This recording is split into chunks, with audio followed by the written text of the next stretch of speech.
الحمد للہ رب العالمین والصلاة والسلام علی سید المرسلین وعلی آلہ وصحبہ اجمعین، اما بعد۔ مسائل جنازہ سے متعلق دروس کا یہ سلسلہ اللہ کے فضل و کرم سے جاری ہے، جس میں گزشتہ درس میں یہ بیان کرنا شروع کیا گیا تھا کہ میت کے عزیز و اقارب پر کیا چیزیں ممنوع ہیں، جس میں سے پہلی چیز کا بیان ہو چکا ہے اور وہ ہے نوحہ کرنا۔ میت پر نوحہ کرنا ممنوع ہے۔ آج انشاءاللہ مزید کچھ باتوں کا بیان ہوگا۔ دوسری چیز جو ممنوع ہے وہ ہے گالوں پر تماچے مارنا، اور تیسری چیز جو ممنوع ہے وہ گریبان چاک کرنا۔ چنانچہ اس سلسلے میں صحیح بخاری اور صحیح مسلم میں نبی کریم صلی اللہ علیہ وسلم کی یہ حدیث مروی ہے، جس کے راوی عبداللہ ابن مسعود رضی اللہ عنہ ہیں کہ اللہ کے نبی نے فرمایا: لیس منا من لطم الخدود وشق الجیوب ودعا بدعوى الجاہلیہ، کہ اس کا ہم سے کوئی تعلق نہیں جس نے اپنے گالوں پہ تماچے مارے، اپنے گریبانوں کو پھاڑا، گریبانوں کو چاک کیا اور جاہلیت کی پکاری۔ تو یہ نبی کریم صلی اللہ علیہ وسلم نے کہا لیس منا، ان کا ہم سے کوئی تعلق نہیں ہے، ان سے اپنی براءت کا آپ اظہار فرما رہے ہیں۔ اس سے معلوم ہوتا ہے کہ ایسا کرنا ممنوع ہے، حرام ہے، اس سے بچنا چاہیے، ہماری ذمہ داری ہے کہ ہم اس سے بچیں۔ اسی طرح سے میت کی وفات پر جن چیزوں سے بچنا ہے اس میں سے ایک ہے بال مڈانا، سروں سے بال اتروا دینا، بال مڈوا لینا غم کی وجہ سے۔ اس سلسلے میں ابو بردہ بن ابو موسیٰ اشعری رضی اللہ عنہ کہتے ہیں: وجع ابو موسیٰ وجعا فغشی علیہ، کہ ابو موسیٰ اشعری بیمار پڑے اور اس کی وجہ سے ان پر بے ہوشی طاری ہو گئی۔ اپنے گھر کی کسی عورت کے گود میں ان کا سر تھا، گھر کی ایک عورت چیخنے لگی۔ بے ہوشی کے عالم میں ابو موسیٰ اشعری رضی اللہ عنہ کچھ نہ کہہ سکے، کچھ نہ کر سکے، لیکن جب بے ہوشی سے افاقہ ہوا تو انہوں نے کہا: انا بریء ممن برئ منہ رسول اللہ صلی اللہ علیہ وسلم، فإن رسول اللہ صلی اللہ علیہ وسلم بریء من الصالقۃ والحالقۃ والشاقۃ۔ یہ صحیح بخاری اور صحیح مسلم کی حدیث ہے۔ ابو موسیٰ اشعری رضی اللہ عنہ نے کہا: میں بھی ان سے اپنی براءت کا اظہار کرتا ہوں جن سے رسول اکرم صلی اللہ علیہ وسلم نے اپنی براءت کا اظہار کیا ہے۔ اللہ کے نبی صلی اللہ علیہ وسلم نے وفات پر چیخ مارنے والی، مصیبت پہ واویلا کرنے والی، بلند آواز سے ماتم کرنے والی اور سر مڈانے والی اور اپنے کپڑے پھاڑنے والی عورتوں سے اپنی براءت کا اظہار کیا ہے۔ تو اس میں ہے الصالقہ، جو چیخ مارتی ہے، جو واویلا کرتی ہے، الحالقہ، جو اپنے سروں کے بال مڈاتی ہے، الشاقہ، جو اپنے کپڑے پھاڑتی ہے۔ تو اس طرح کی عورتوں سے اللہ کے نبی نے اپنی براءت کا اظہار کیا ہے۔ اس سے معلوم ہوتا ہے کہ ایک مسلمان عورت پر لازم ہے کہ وہ ان چیزوں سے بچے، کسی بھی قریبی اور عزیز کی وفات پر نہ کپڑے پھاڑے، نہ چیخے چلائے نہ سر کے بال مڈائے۔ اسی طرح سے جو چیزیں ممنوع اور حرام ہیں اس میں سے ایک ہے بالوں کا بکھیرنا۔ اس سلسلے میں نبی کریم صلی اللہ علیہ وسلم سے ایمان پر بیعت کرنے والی عورتوں میں سے ایک عورت کا بیان ہے، ایک صحابیہ کا بیان ہے۔ کہتی ہیں کہ رسول اللہ صلی اللہ علیہ وسلم نے جن نیکیوں پر ثابت قدم رہنے کی بیعت ہم سے لی تھی اور ہم سے یہ کہا تھا کہ ہم ان معاملات میں آپ کی نافرمانی نہ کریں، اس میں سے ایک یہ بات بھی تھی کہ ہم اپنے چہرے نہ نوچیں، ہم واویلا نہ کریں، ہم گریبان نہ چاک کریں اور ہم اپنے بال نہ بکھیریں، وَأَن لَا نَنشُرَ شَعْرًا، اور ہم اپنے بالوں کو نہ بکھیریں۔ غم میں بہت سے ہوتے ہیں کہ بال کھول کر کے اور اس طرح سے بال بکھیر کر کے اپنا غم ظاہر کرتی ہیں بعض عورتیں۔ یہ سنن نبی داؤد کی صحیح سند سے روایت ہے، تو یہ بھی ممنوع ہے، بالوں کو بکھیرنا غم کی وجہ سے، موت کی وجہ سے، تو یہ بھی ممنوع ہے۔ اسی میں سے وہ عمل بھی آتا ہے جو کچھ لوگ کیا کرتے ہیں، کچھ مرد کسی کی وفات پر غم منانے کے لیے چند دنوں کے لیے اپنی داڑھی چھوڑ دیتے ہیں، اپنی داڑھیاں مونڈتے نہیں ہیں، اور جب وہ مدت ختم ہو جاتی ہے تو پھر وہ اپنی داڑھیاں مڈاتے ہیں۔ میت پر غم ظاہر کرنے کے لیے داڑھیاں مونڈنا چھوڑ دیتے ہیں کچھ دنوں کے لیے، اور اتنے دن مکمل ہو جانے کے بعد پھر وہ اپنی داڑھی مونڈ دیتے ہیں، تو یہ بھی بال بڑھانے میں، بال بکھیرنے میں آتا ہے، اور پھر یہ عمل بدعت بھی ہوگا، کیونکہ اس کا کوئی ثبوت اور کوئی حکم اور کوئی رہنمائی اس کی نبی کریم صلی اللہ علیہ وسلم سے نہیں ہے، اور اللہ کے نبی صلی اللہ علیہ وسلم نے فرمایا ہے کل بدعت ضلالہ وکل ضلالۃ فی النار، کہ ہر بدعت گمراہی ہے اور ہر گمراہی انسان کو جہنم میں لے کے جائے گی۔ تو اس طرح سے چند دنوں کے لیے داڑھیاں بڑھا دینا اور اس کے بعد میں پھر اسے مڈا دینا، میت کے غم میں داڑھیاں بڑھانا، یہ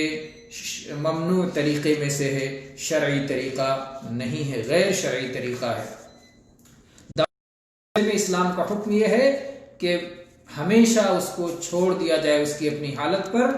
اور اسے کبھی مونڈا نہ جائے۔ داڑھی کا مونڈنا حرام اور داڑھی کا چھوڑنا فرض ہے۔ اسی طرح سے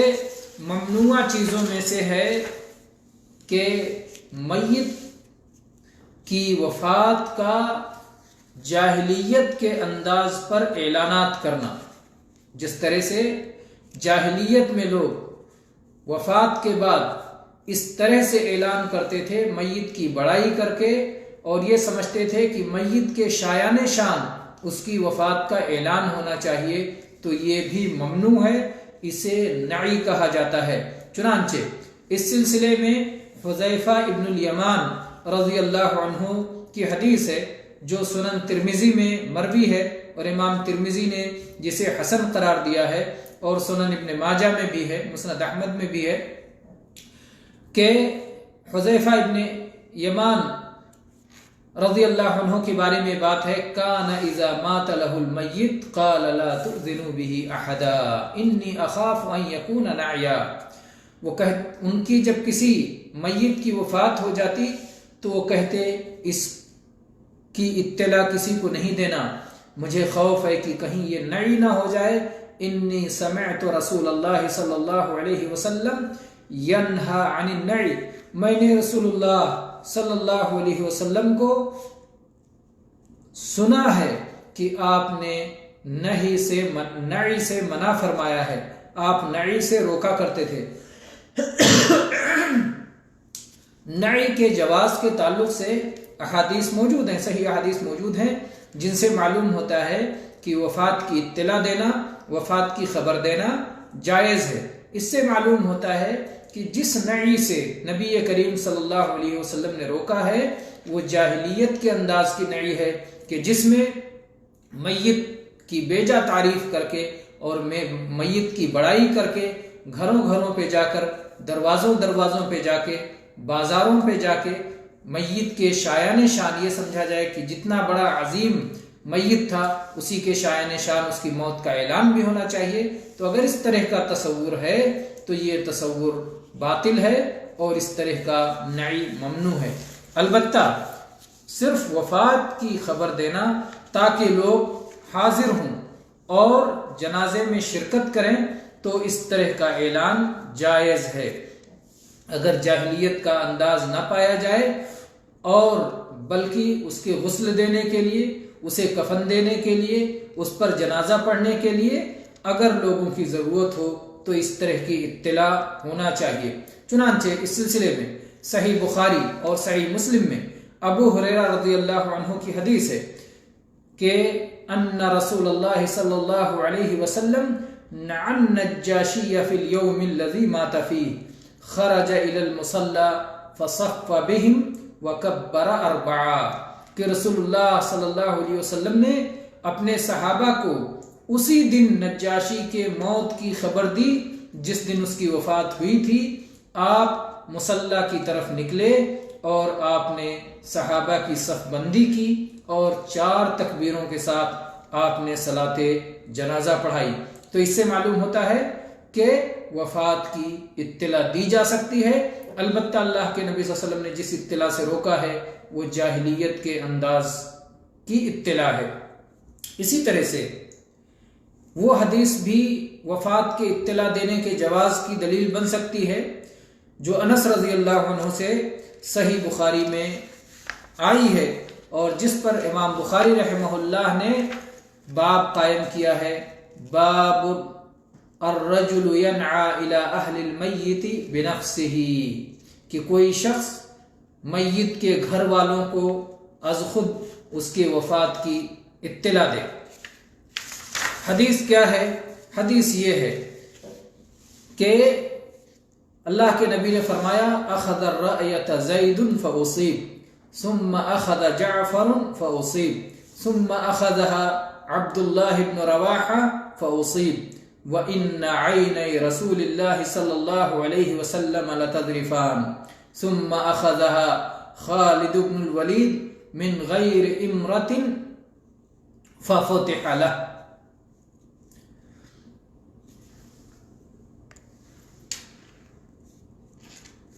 اللہ کے نبی نے فرمایا کہ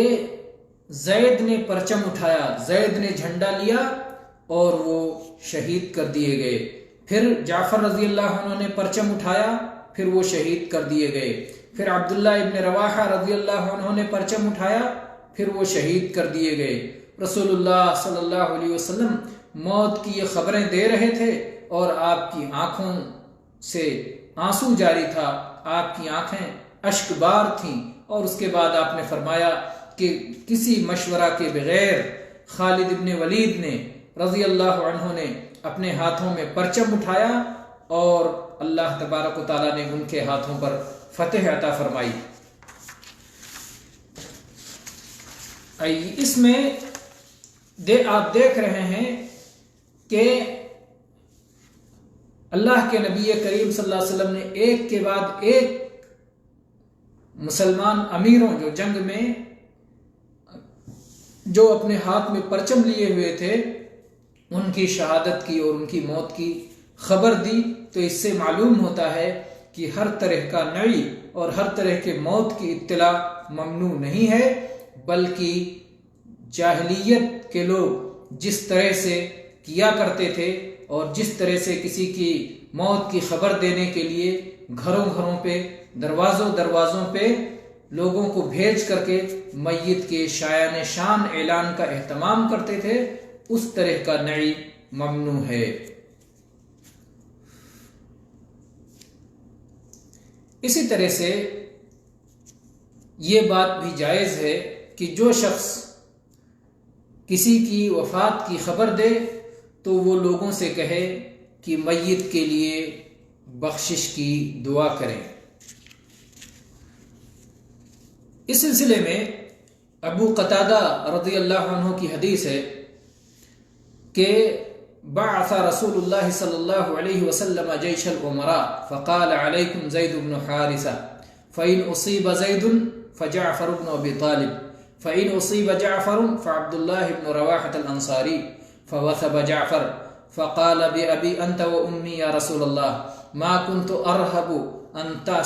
تستعمل علي زيدا قال امضه فإنك لا تدري أي ذلك خير فانطلقوا فلبثوا ما شاء الله ثم إن رسول الله صلى الله عليه وسلم صعد المنبر وأمر أن ينادى الصلاة جامعة فقال رسول الله صلى الله عليه وسلم ناب خير أو بات خير أو ثاب خير شق عبد الرحمن يعني ابن مهدي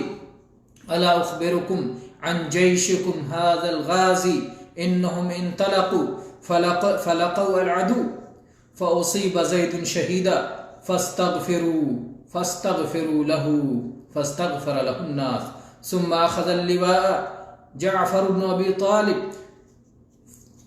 فشد على القوم حتى قتل شهيدا أشهد له بالشهادة فاستغفروا له ثم أخذ اللواء عبد الله بن رواحة فأثبت قدميه حتى قتل شهيدا فاستغفروا له ثم أخذ اللواء خالد بن الوليد ولم يكن من الأمراء وأمر نفسه ثم رفع رسول الله صلى الله عليه وسلم أصبعيه فقال اللهم هو سيف من سيوفك فانصره فمن يومئذ سمي خالد سيف الله ثم قال انفروا فأمدوا إخوانكم ولا يتخلفن أحد فنفر الناس في حر شديد مشاة وركبانا. یہ مسند احمد کی حدیث ہے صحیح سند کے ساتھ میں. اس میں آپ دیکھیں کہ نبی کریم صلی اللہ علیہ وسلم نے